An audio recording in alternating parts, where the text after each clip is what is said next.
Welcome to Building the Premier Accounting Firm, having a successful accounting, bookkeeping, and tax business.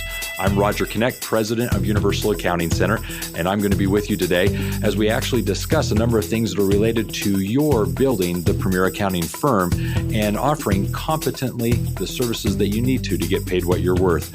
I invite you to listen to our other episodes as well as to subscribe to our podcast and make the most of these various episodes to help you actually work on your business and build the accounting firm that you've always wanted. As president of Universal Accounting Center, I've been here now for 20 years working with individuals, helping them start and build their accounting firms, both confidently and competently, offering the services that they've always wanted to, but doing so in a way that allows them to be the premier accounting firm in their area, moving from just traditional accounting services into more value-added services, in fact, becoming the trusted advisors that they need to be to offer quality coaching and advice. With regards to Universal Accounting Center, since 1979, we've been working with accounting professionals, providing the training, certification, coaching, and support that they need to offer the quality services that they've intended to. We offer the training that allows you to competently go out and offer these services as a bookkeeper, accountant, tax preparer, QuickBooks specialist, and much, much more. Check us out and find out more as to how you can leverage these various services and resources to become the premier accounting firm in your area. Today, we have John Warrillow. John has actually been helping business advisors understand and market to small and medium-sized businesses for more than 2 decades. He's the founder of the Value Builder System with the mission of actually leveling the playing field for business owners as they approach their exit while helping business advisors start more strategic, meaningful conversations with them.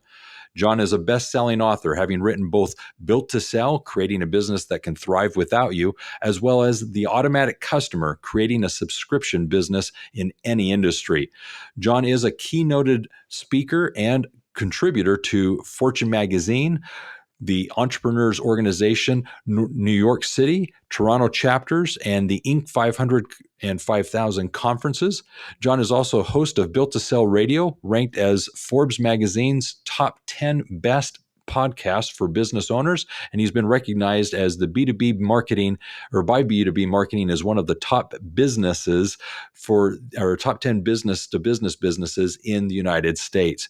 Now, prior to founding Value Builder System, he actually started and exited 4 companies, building a quantitative marketing research business that was acquired back in 2008.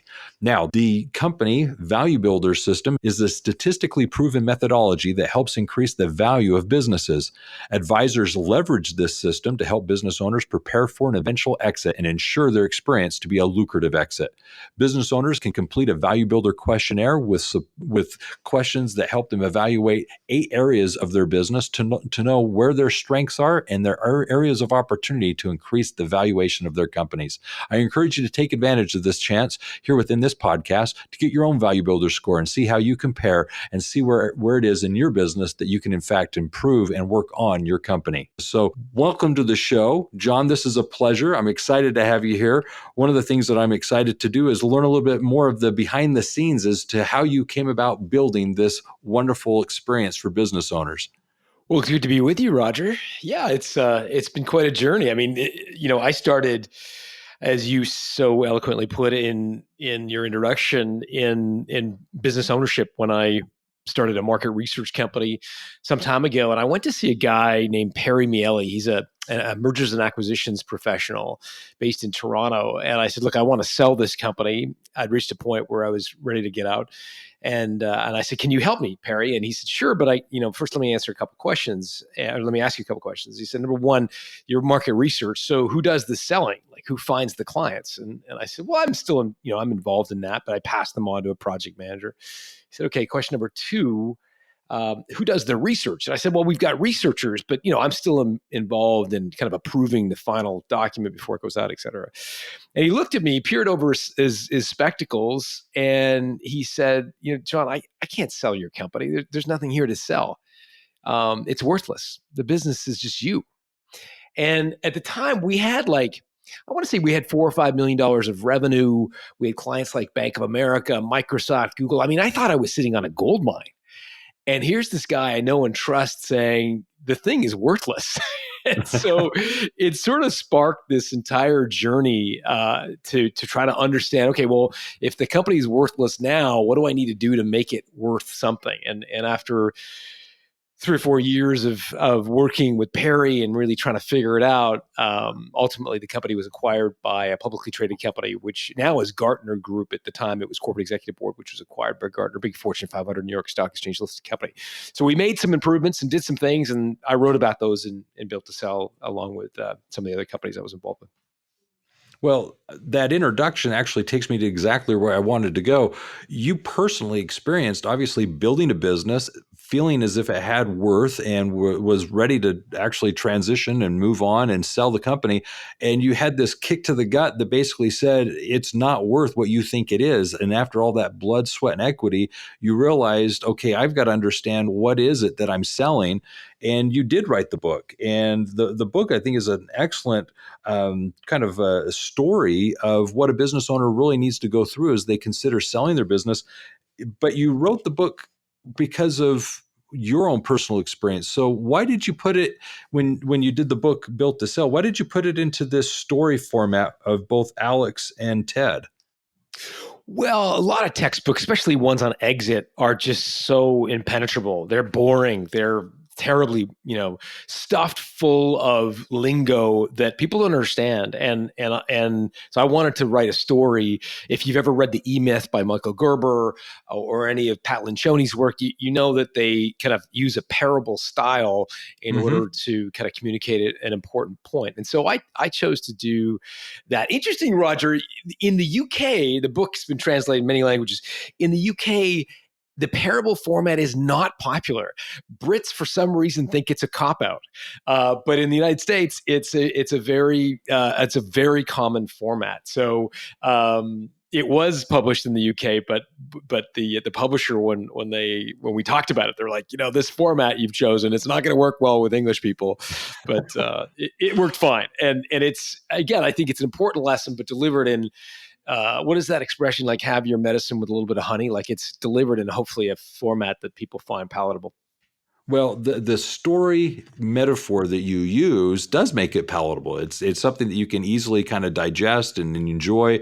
But one of the things that I think is important is it's relatable. When I read the book, I think it's one of those things where you read the book, and I looked at it through two lenses. I saw Alex, a business owner, kind of going through this whole experience and seeing what is it that truly makes the business worth something. But I also saw it through Ted's eyes, and really what kind of advice and how do you bring the business owner to see this in a way that they're able to then act on it and really implement the things that they need to really build the business and remove a lot of the risks that they're experiencing in their company as to the valuation of it. So when you looked at Alex and Ted, were these individuals that you actually knew and you just masked them in the story, or were these purely hypotheticals from experiences that you had had? Really, they're both hypothetical characters, but I say that they're based on some real life experiences. So if you haven't read the book, the character of Alex is an entrepreneur. He's running a professional services firm. So much similar to a lot of the people that are listening to this. It's the assets go up and down the elevator every night. You're charging by the hour or by the project. Clients want you personally to oversee their work, and therefore it's very hard to scale, very hard to grow. So that's Alex. And then Ted is the mentor figure. And again, for a lot of your audience, accounting professionals, they are really the trusted advisor or aspiring to be the trusted advisor of business owners. And so in a lot of ways, you're the Ted figure in the book Built to Sell, because Ted is the sage mentor who's sort of providing advice. So you can kind of read the book through two lenses: one, your role as an advisor, or your role as a professional service firm owner. Either way, I think you'll find a story that resonates with you. But yeah, the figure, I was lucky enough to have 3 or 4 really great advisors. Perry is one of them, an M&A professional based in Toronto. But I had 3 or 4 others. I don't think they'd want me to share their names, so I'm not going to, but they were really, really profoundly important to me. And so, if you will, I kind of took the best parts of all 4 of those folks and kind of merged them into the figure or the character of Ted in the book. So we can't be perfect, but when you morph four individuals together, they can become pretty darn well, near perfect. That's good. Yeah. So the thing that I liked about this personally is, like Alex, you're running a business, you're running an accounting firm. Here I am as an owner trying to build a company that is more than just a day-to-day operation. It's an asset that has value that someday I'll have an exit with it. But at the same time, the business services that we provide very much are what Ted does. And I wanted to really relate to Ted and see how he was able to really help Alex along the way realize what it is that needed to happen in the business to really get the worth that Alex expected out of it. And so it was fun looking at it through both of those. So one of the things I wanted to ask is, with regards to Ted, I saw it as he was a great coach because he was asking the right questions and holding Alex accountable. What else do you think really made the book kind of impact business owners? Why is the book, I think, resonating with business owners to help them realize what principles they need to be applying or working on in their business? Well, I think, when I get entrepreneurs who come up to me at a speech or whatever, and they'll say, "Hey, I read your book. I really liked it," whatever. Oftentimes they'll say, "That was me. I thought you were talking about me in the book." It's like, it's my life. And I try to do an illustration of what an owner goes through, right? It's the highs and lows, the exhilaration of winning the new client. It's the low of being kind of browbeaten by that client down the road, where they want it in a certain way, they want you to customize their solution. I think many of us go into business saying, with a vision of how we're going to do it differently, how you're going to create a different kind of accounting firm, as an example. And then reality hits us in the face, where clients say, "Well, I'm glad you have a methodology, but I want it done this way, or I want you to show up at my office at this time, or I want you to deal with this employee." And so you sort of get you get forced into, or backed into, doing business the way your clients want you to. And that's what happened to Alex. He got, because he didn't have a very strong methodology, a strong vision for what he was doing, he sort of got punched around a bit by his clients. And he hated that sense of being kind of beholden to his clients. He got sucked into the business and really wasn't finding the time to work on it as he probably needed or wanted to. Yeah, I mean, inertia, clients all want custom solutions. They all want it their way. And unless you fight hard against inertia, you become sort of very dependent on a few clients who want you to do it exactly the way they want you to provide whatever service you're providing. And as a result, it becomes very hard to kind of grow that business, make it ultimately sellable. Yeah, yeah. So now help me understand, or better said, help us all understand how the book Built to Sell relates to the value builder score, the business score. Yeah, I wrote Built to Sell after having sold my most recent company. I had some time off, time to myself, and so I thought I'd write some of the things that I'd learned through these 4 different companies up into a book. I didn't have a grand master plan, like it wasn't like I was, trying to promote a business to write. A lot of people do that. Ultimately, we were brainstorming ways to sort of promote the book, and I bought the URL builttosell.com. And so we were brainstorming, me and a marketing person, about kind of what should we put on the website, and we came up with the idea of a little questionnaire that a business owner could complete. Like those men's journal. I'm sure you know this, Roger. Like, what kind of lover are you? Yeah. Yeah, he says with a faded voice. Of course I do. One of those sort of, or Good Housekeeping, like, what kind of mom are you? That Exactly. those kinds of surveys. We came up with one that would be sort of an acid test to know if your business was sellable. It was like 10 easy questions. How much recurring revenue do you have? How dependent is the company on you personally, et cetera? And it would spit out a score. We called it at the time a sellability score. And so we put that on the website, and it turned out that pretty quickly we had some business owners complete the questionnaire, but we also got inundated with advisors who wanted to use the questionnaire. I shouldn't say inundated. We had probably a half dozen calls from advisors who wanted to use the questionnaire in their practice. And these were accounting professionals, bookkeepers, M&A professionals who were like, that's a cool little questionnaire. I'd love to put that on my website. And it was kind of one of those like light bulb moments where I thought, I'm looking for something else to do. I'm looking for another business. Having kind of had some time off, I was like, maybe I should license this questionnaire to advisors. And that was a very crude, simple questionnaire, but it actually triggered what has now become the Value Builder system. Whereas, we license the platform to professional advisors, again, accounting firms, et cetera, who use it as a way to start a really strategic conversation with the business owners. We have a set of questionnaires that business owners can take, that accountants can offer, that sort of get them into a more strategic conversation, as opposed to just like, hey, can you do my tax return this year? It's much more of a kind of a value added conversation, which I know you and your team spend a lot of time talking about. Exactly. And one of the things that I cannot say enough about is that questionnaire is so, so helpful at the beginnings of a conversation with a potential client, just because it opens the door to so many topics within the business.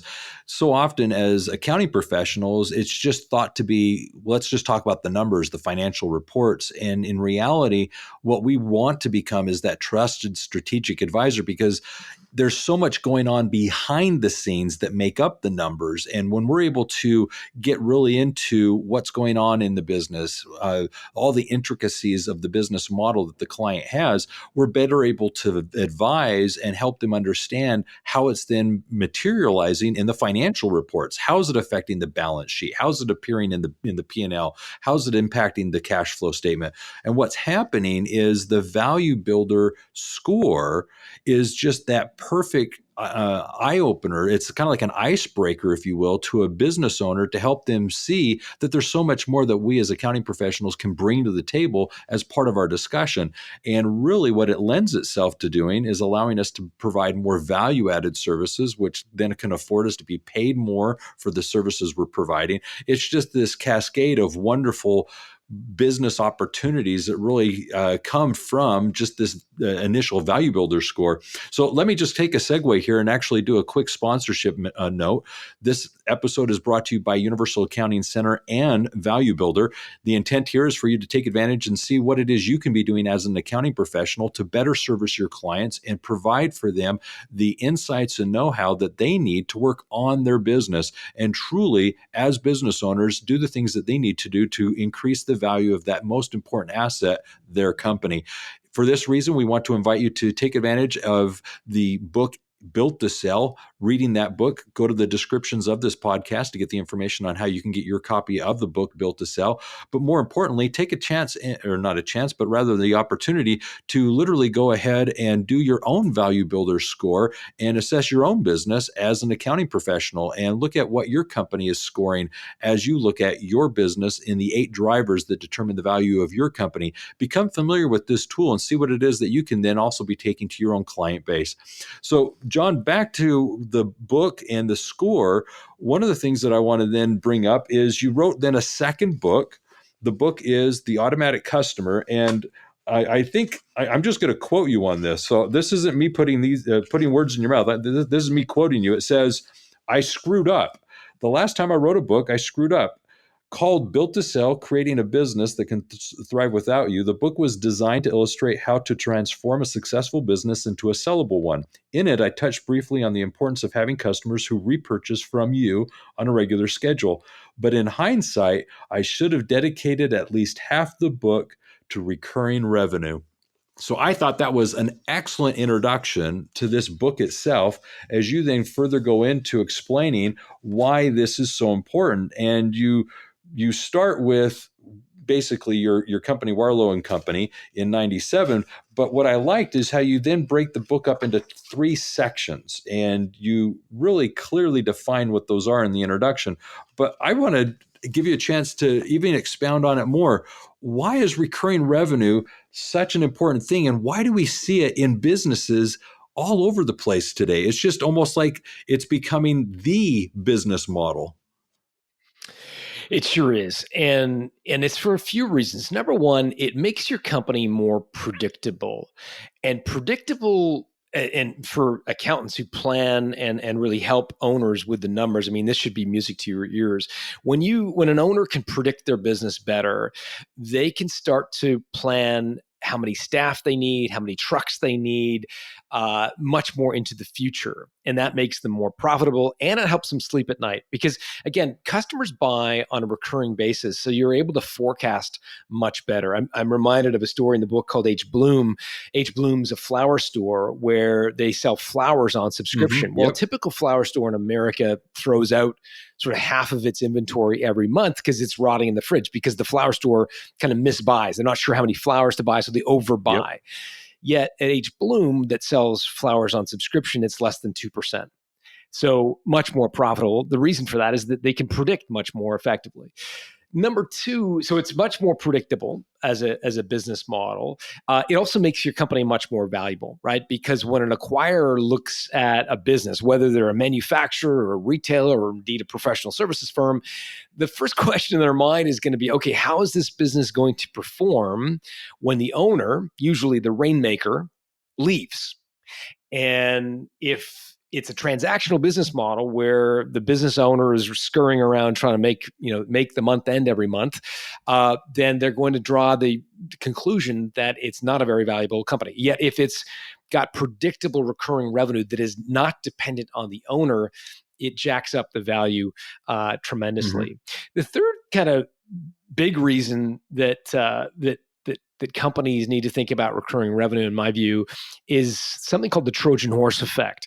You know, the Trojan horse, where the original idea is somewhat different than what appears on the surface. With recurring revenue, you get that recurring fee, that recurring transaction every month or year or quarter, however your cadence is. But what it doesn't reveal is the fact that subscribers to your service or product are much more likely to buy other services and products from you. And so we know this from looking at Amazon. Amazon Prime subscribers spend about 3 times more than Amazon regular customers spend with the firm. And we can look at that in virtually every industry. And so if you get somebody to buy on subscription, it just makes them not only much more likely to buy your continuing service that you're offering on subscription, but also the other stuff that you sell not on subscription. They're infinitely more likely to buy that as well. So one of the things that I think you're doing is a great job of illustrating that there are various types of recurring revenue. You go so far as to explaining that there's 6 kinds of recurring revenue, one being better than the other for a business to look at.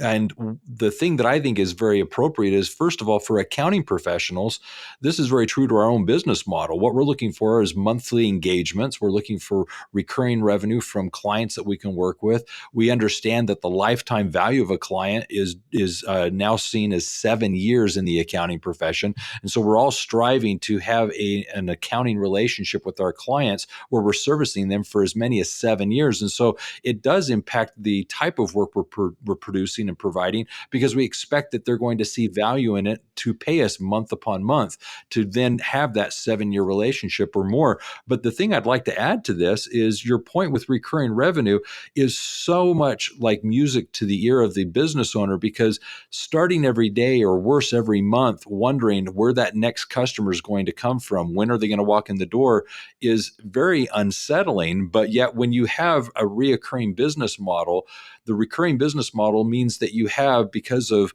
the customer relationship, a set number of funds that are coming in just on this regular basis because you've provided a value, a subscription, or something to the extent that they see a need to pay you month in, month out. And that then secures that asset of, this is what my company's worth because I've established this type of clientele that pays me time and time again. So I love what you do. So in the book, The Automatic Customer, what do you think is the biggest theme that a business owner should take from it? One of the biggest themes, and this is especially true for accounting firms, Roger, is that most of us creating subscription models wildly underinvest in sales and marketing. So here's the thing. When you move to subscription, you often spread out the revenue you get from a client across a longer period of time. So for example, if you think of in the old days, we used to go into Staples and buy Microsoft Office like off the shelf, right? Or buy it from Dell or whatever. And Microsoft would get a check in Redmond for like $400 when we buy that software off the shelf. And you then own that software for life. Right? That's a one-time hit. Nowadays, of course, we all subscribe to Office 365, which gives us the software for like a year for $100. But like the accounting professional, Microsoft knows that they're going to keep you using as a subscriber Office 365, usually decades, right? Certainly multiple years, but in terms of Microsoft, decades. And so they're getting a much longer tail of revenue, in fact, more aggregate revenue over the life of the customer, but they get it in smaller increments. And as a result, what that can do is mess around with your profit and loss statement. Because if you go from, in one occasion, expecting $400 in the month in which you make the sale, in Microsoft's case, to now getting $100 a month over 12 years, you've now just recognized $100 a month. And so you've gone from recognizing $400 a month in the old days to $100 a month, 25% of it. And so as a result, many people who start subscription models get freaked out when they look at their profit and loss statement, because they go from being profitable to unprofitable. And as a result, they underinvest. And in many cases, and I did this in my own experimentation with the subscription model in my last company, in many cases, shut down the subscription model because we perceive it to be unprofitable. And so what we need to do is use a different metric to measure the efficacy of our subscription model. And it's called LTV to CAC.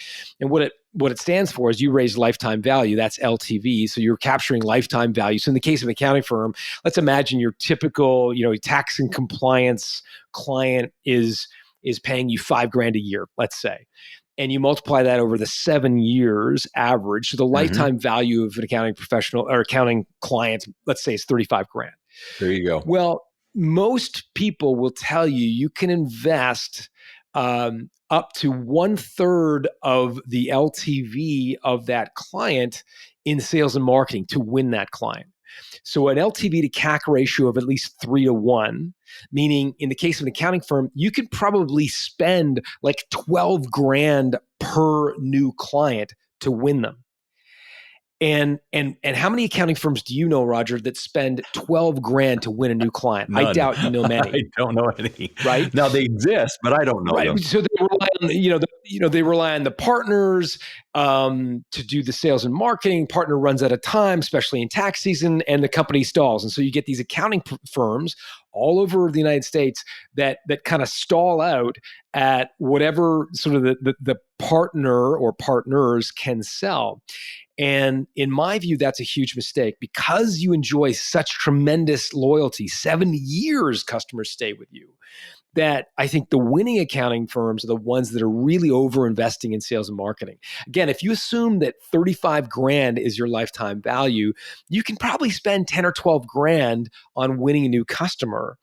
And when you do that, you can start to think about the economics of sales and marketing, and it just opens up this entire new legion of different tactics you can try if you know you can afford so much to win a new customer. And so that's probably one of the biggest learnings in the automatic customer is that subscription model, new people to the subscription model often underinvest in launching it. I think what you've just shared is not only so important to understand, but I think it is mind-blowing. One of the things that I think accounting professionals are known for is being conservative and risk-averse. And so to spend, as you just proposed, that much in investing and finding a new client can sometimes be daunting or uncomfortable, but yet the numbers play out, and there's proof in the accounting model to say that it's going to be okay, even though it may appear at first to be a challenge. And it's simply just basically the difference between cash accounting and accrual accounting. And what we're trying to do here is really give value and weight to that lifetime value of a client. So with that in mind, one of the things that I want to do is now transition to the engagement. as value builder providers, as coaches, we're able to offer an engagement that affords us the ability to get the customer, the client, to sign a 12-month or more agreement with us, allowing us to take them through an engagement where we can basically, on a month-by-month basis, address the 8 drivers that determine the value of their company and intelligently help that client now remove each of the associated risks and increase the value of their company. Tell us about how you feel that 12-month engagement can make a difference in a client, in a customer.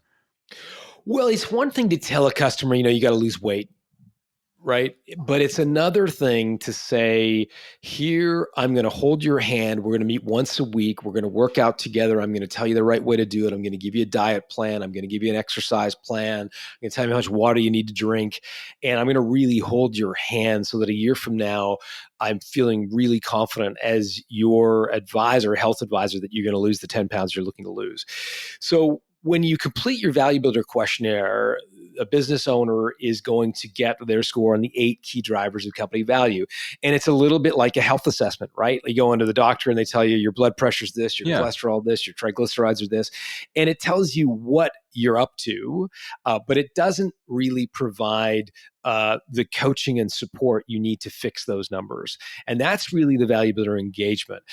You meet once a month with an advisor, and you're really working kind of shoulder to shoulder to improve the value of a business over time. So there's unique sort of modules each month that are all designed to meet the client where they are, to really build one module, like a foundational, building of a house, one module on top of the next, in order to really create a more valuable, durable company. And so that's the value builder engagement. And yeah, we would, I think of it as a little bit like, the coaching you might sign up for if you really wanted to lose weight or do something in your personal life.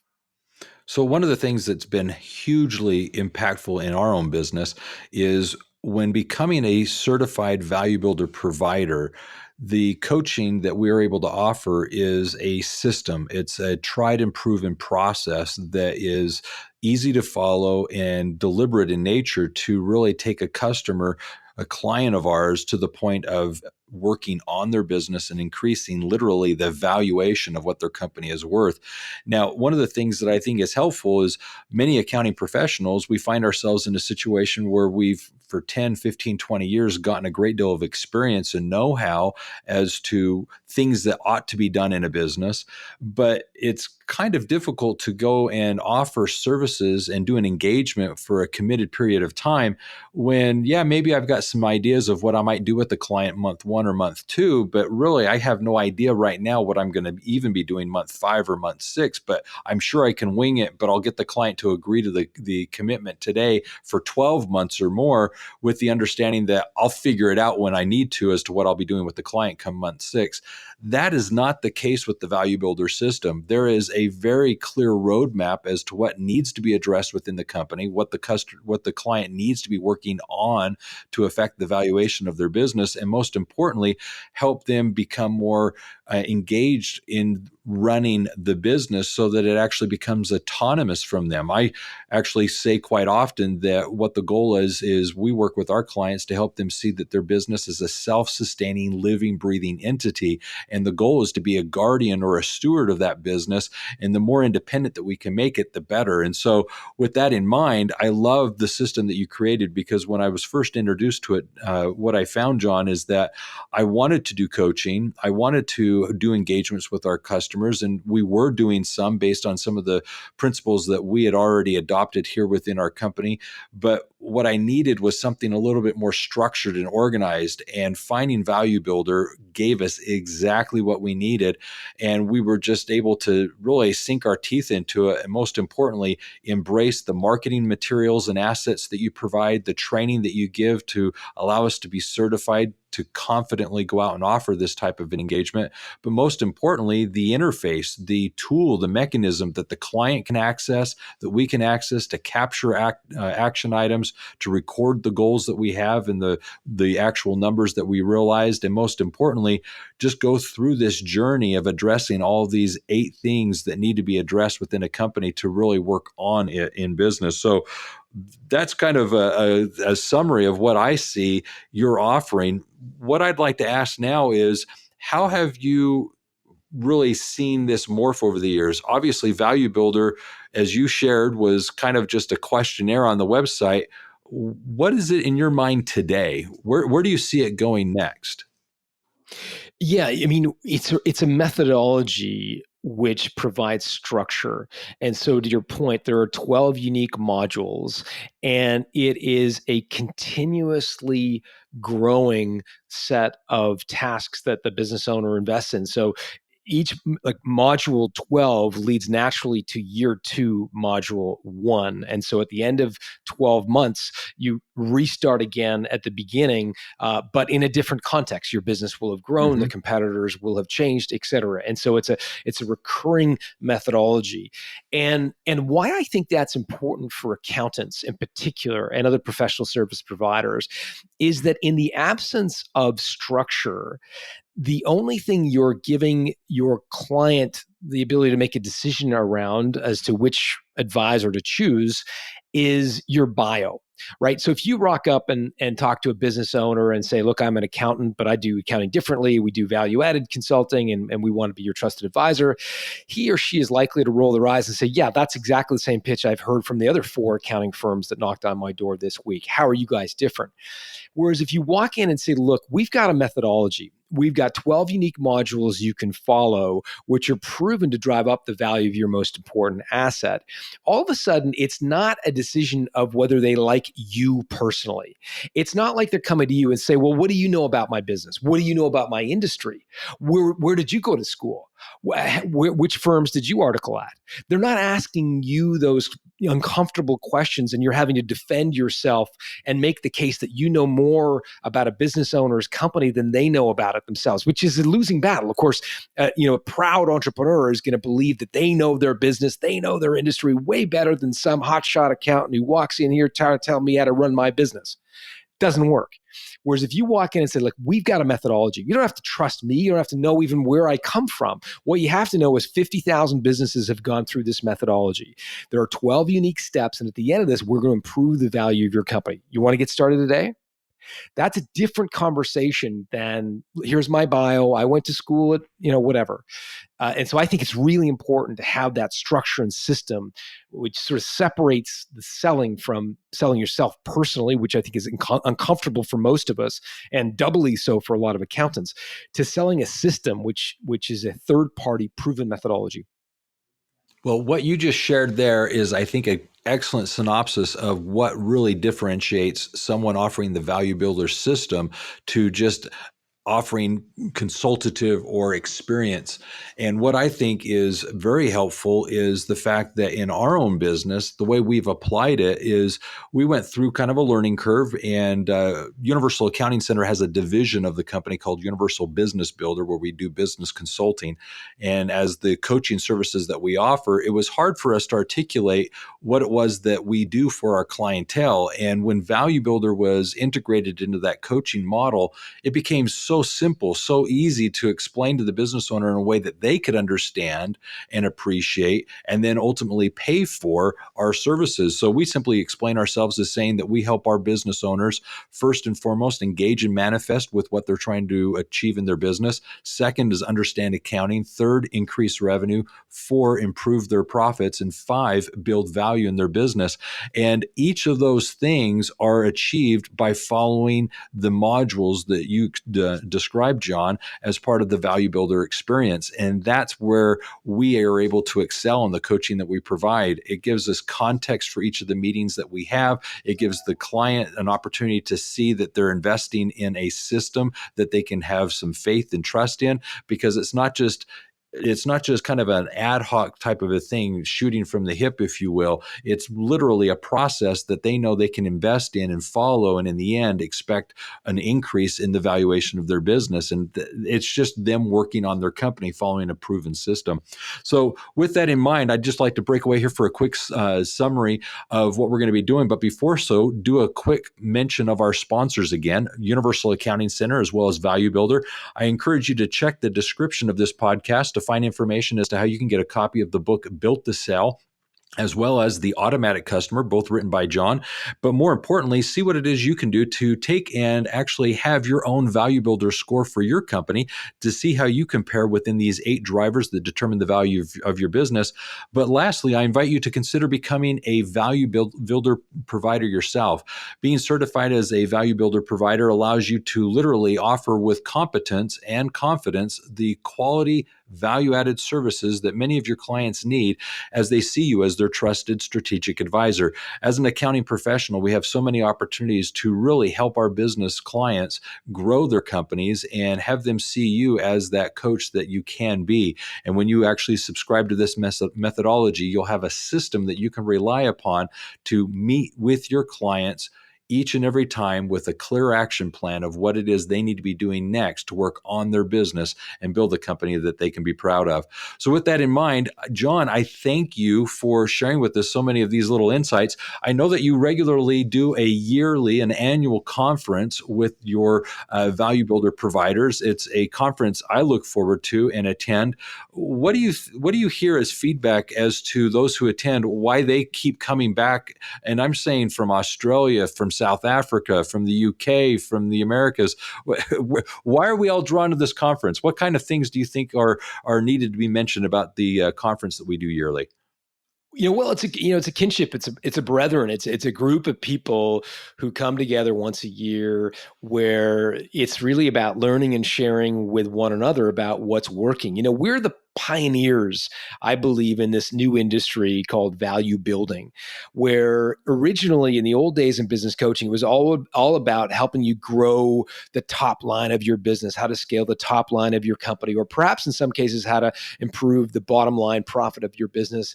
But I think there's a new emerging, I'd even say burgeoning field called value building, which is really about not just focusing on revenue and profitability, but also the big picture, which is the value of the company. Those, revenue and profit are inputs into the value of your company, but they're not the end of the story. There are a lot of other variables. And I think we're just on the very leading edge, pioneering this industry. And so for folks who sort of subscribe to that idea, it's a chance to tell each other we're not crazy, have some fun, and share kind of war stories and best practices. It's a great time. I would agree with that. I've learned a lot just sitting around the table and actually speaking to my peers there as to what it is they're doing in their businesses, how they meet with their clients, how they're implementing the engagement, what they're charging for the engagement, how they're selling the services. All those best practices have led me to leave that with insights and ideas of what I can be bringing back to the company and implementing here internally. And as we've expanded our division, Universal Business Builder, it's just made every year improvements. And I love what we've been able to create in that division of our company simply because of the success stories that we've seen with our clientele. Business owner after business owner goes through this experience, and they share that it is far better than they hoped. And really, they become friends, and more importantly, they feel like they're now finally running their business again that oftentimes they've lost control of and they were just kind of sucked into. It brings the excitement and enthusiasm that they remembered back into the day-to-day operations of the company. They just love their businesses again, and they feel like they're actually building them with purpose. And that's one of the things that I think is very helpful, and it's all possible because of the Value Builder system that we are able to implement because of what you've built. So thank you very much for that. Are there any parting thoughts that you'd like to share as we wrap this up? Really, just thank you for the opportunity. It's great to have you guys as a partner and being ambassadors with us. So keep doing all the things you're doing. I appreciate it, and best of luck. Thank you very, very much. So to wrap this up, let me just simply say, again, there are other episodes that are here basically designed to help you implement various strategies in your business so that you can, in fact, have the premier accounting firm in your area, but also subscribe to this podcast and get the most out of this experience as we release again and again newer episodes to help you in this journey. For more information about how you can apply these principles as well as become a certified value builder provider, I encourage you to contact Universal Accounting Center. You can go to universalaccountingschool.com as well as contacts at 801-265-3777. And with all that in mind, do remember this: if it's about accounting, it is universal. Take care and have a great day.